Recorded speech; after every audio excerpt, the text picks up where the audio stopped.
한 주간 주목할 만한 이슈를 취재 기자가 선정해 소개해드리는 뉴스픽 시간입니다. 윤석열 전 대통령 파면 이후 김건희 여사를 겨냥한 검찰 수사가 동시다발적으로 진행되고 있습니다. 이번 주 뉴스픽에서는 김 여사 관련 수사에 대해 이야기 나눠보도록 하겠습니다.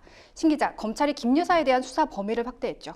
네, 최근 검찰은 김건희 여사의 도이치모터스 주가 조작 사건을 재수사하기로 결정했는데요.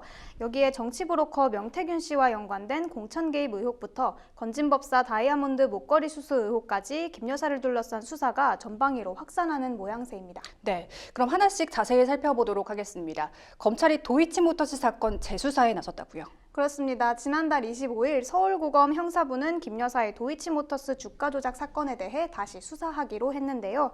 지난해 10월에 서울중앙지검 반부패 수사 2부가 김 여사가 시세 조종을 인식하지 못했다며 혐의 없음, 그러니까 불기소 처분을 내린 지 6개월 만입니다. 지난달 3일 대법원에서 권오수 전 도이치모터스 회장 등 피고인 9명이 모두 대법원에서 유죄를 확정받은 만큼 추가 수사가 필요하다고 판단한 건데요. 중앙지검 수사 당시에 권 전 회장 등이 자신의 혐의와 김 여사와의 연관성을 부인하고 수사에 비협조적이었던 점을 고려했을 때 이 형이 확정된 후에 다시 진술을 받아볼 필요가 있다고 본 것으로 해석됩니다. 해당 사건 내용을 설명해 드리면요. 김 여사가 권 전 회장 등과 공모해서 2010년 1월부터 이듬해 3월까지 증권계좌 6개를 동원해 주가 조작에 가담했다는 의혹입니다. 증권계좌를 위탁하거나 요청에 따라 매매하는 등 이른바 전주 역할로 시세 조종에 가담했다는 혐의죠. 이 사건의 쟁점으로는 7초 매도, BP 패밀리, 또 김건희만 빠진다 편지, 전주 손모 씨와의 혐의 차이 등이 있는데요.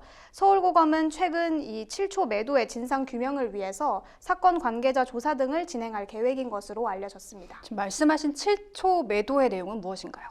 네, 2010년으로 거슬러 올라가야 하는데요. 이 주포 김모 씨는 지난 2010년 11월 1일에 블랙펄 인베스트먼트 이사인 민모 씨와 주식 8만 주 매도 관련 대화를 주고받았습니다. 이 내용에서 당시 김 씨는 민 씨에게 12시에 3,300에 8만 개 때려달라 해주셈이라는 메시지를 보냈고 민 씨는 준비시킬게요 라고 답했는데요. 이어 김 씨가 다시 매도하라 하셈이라고 문자를 보낸 지 7초 만에 김 여사의 대신증권 계좌에서 도이치모터스 주식 8만 주를 3,300원에 매도하는 주문이 제출됐습니다. 이 서울중앙지검은 불기소 처분 사유를 설명하면서 김 여사가 권 전 회장으로부터 어떤 식으로든 연락을 받고 주문을 제출했을 것으로 추정한다면서도 이를 입증할 증거는 확보하지 못했다고 밝혔습니다. 김 여사는 지난해 7월에 비공개로 진행된 검찰 조사에서 권 전 회장과 통화하고 매매한 기억은 없다며 자신은 단순히 증권사 직원에게 전화해 직접 매매했을 뿐이라고 해명했습니다.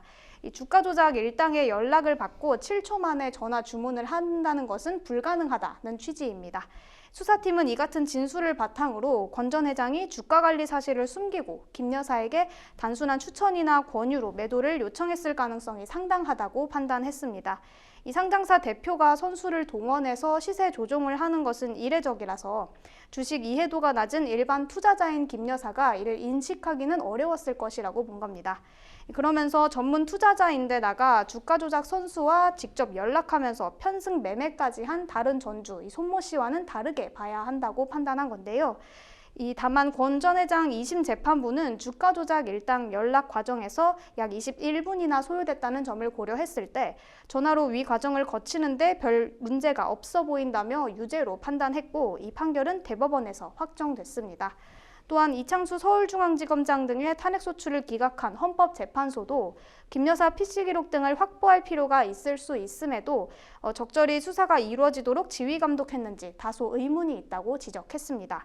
이에 현재 수사를 맡은 서울고검은 김 여사가 해당 거래를 사전 인지했다는 증거나 진술 등을 확보하는 데 주력할 것으로 보입니다. 그렇군요. BP 패밀리 진술과 편지도 쟁점이죠. 네, 그렇습니다. 2차 주포 김 씨는 검찰 조사에서 BP 패밀리, 즉 블랙 인베스트먼트 패밀리라고 부르는 사람들이 있다면서 여기에 권 전 회장과 이종호 전 블랙펄 인베스트먼트 대표, 또 김 여사 등이 포함되어 있다고 진술했습니다. 김 씨는 특히 도피 중에 내가 가장 우려한 김건희만 빠지고 우리만 달리는 상황이 올 수도 있다라는 내용의 편지를 쓰기도 했는데요. 이는 김 여사가 주가 조작에 개입했을 수 있다는 정황으로 지목되고 있습니다. 앞선 수사팀은 BP의 정확한 의미를 아는 이들이 없었고 편지 또한 김 여사가 관여한 증거로 보기 어렵다고 판단했었는데요. 권 전 회장과 관련자들 또한 검찰 조사에서 김 여사는 주가 조작을 몰랐을 것이라는 취지로 진술하기도 했습니다. 이에 따라 재수사 과정에서는 검찰이 추가 증거를 확보할지 또 윤 전 대통령 파면 이후에 관련자들이 진술을 바꿀지 등이 주목됩니다. 네, 도이치모터스 주가 조작 의혹은 여기서 정리하도록 하고요. 정치 브로커 명태균 씨와 관련된 공천 개입 의혹도 검찰이 수사하고 있잖아요. 네, 이 공천 개입 의혹은 사건 진도가 가장 많이 나갔다고 보시면 됩니다. 서울중앙지검 명태균 의혹 전담 수사팀이 수사를 담당하고 있는데요.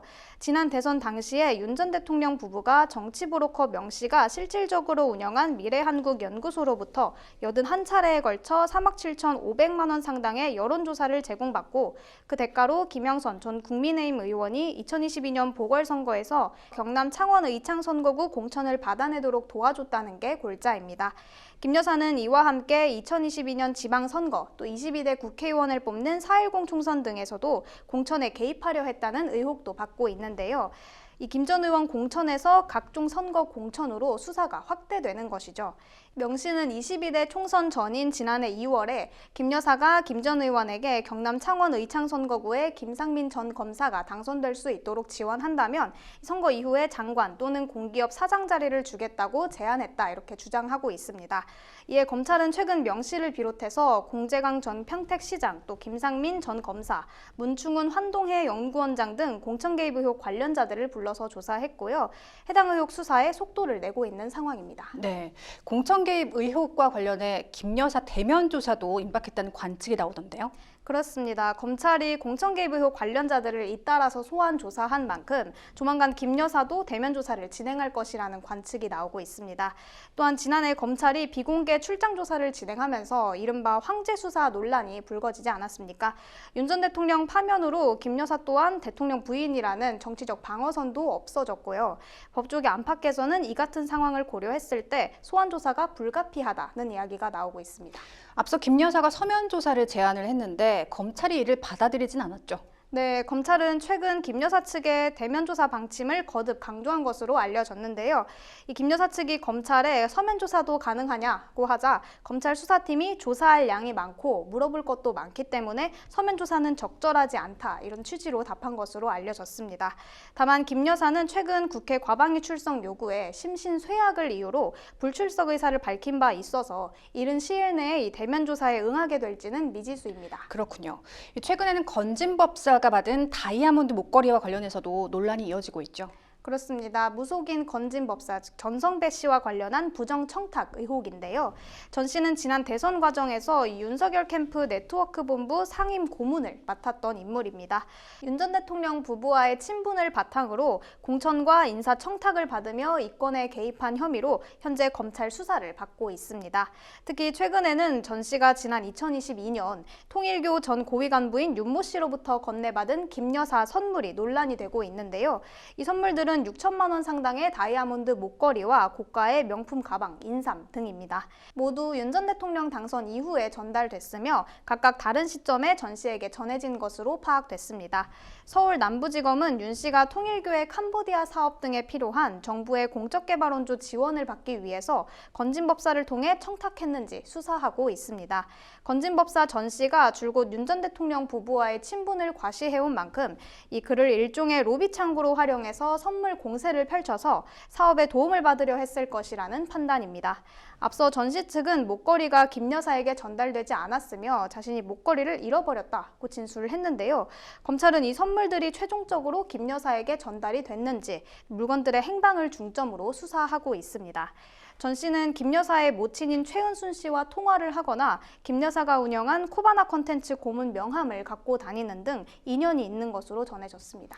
반면 명품백 의혹과 관련해서는 재수사가 이루어지지 않게 됐죠. 그렇습니다. 앞선 서울고검은 김 여사 도이치모터스 사건은 재수사하기로 결정했었죠. 반면 명품 가방 수수 사건 무혐의 처분에 대한 항고 사건은 재수사 필요성이 없다고 보고 기각했습니다. 인터넷 매체 서울의 소리는 2023년 11월 김 여사가 최재형 목사로부터 명품 가방을 받는 모습이 담긴 영상을 공개하고 다음 달 검찰에 고발했는데요. 이후 전담 수사팀을 꾸린 서울중앙지검은 해당 가방의 직무 관련성이나 대가성이 없다고 판단하고 지난해 무혐의 처분을 내렸습니다. 이에 불복해 항고했던 백은종 서울의 소리 대표는 재항고하겠다고 밝히기도 했습니다. 네, 김건희 여사를 둘러싼 각종 의혹에 대한 수사가 본격화하는 가운데 앞으로 사건이 어떻게 흘러갈지 귀추가 주목됩니다. 이번 주 여기까지 듣겠습니다.